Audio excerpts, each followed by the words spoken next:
হবে দল দলের জন্য যেটা সুবিধাজনক হবে নিশ্চয়ই দল তার সিদ্ধান্ত নেবে।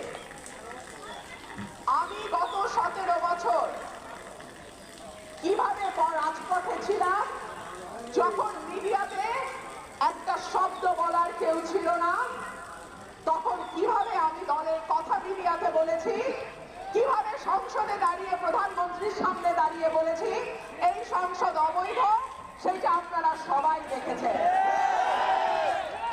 দল দলের সিদ্ধান্ত দলের সুবিধা মতন নেবে, আপনারাও আপনাদের সিদ্ধান্ত নেবেন এবং আপনারা যে সিদ্ধান্ত নেবেন আমি আপনাদের সেই সিদ্ধান্তের সঙ্গেই থাকবো।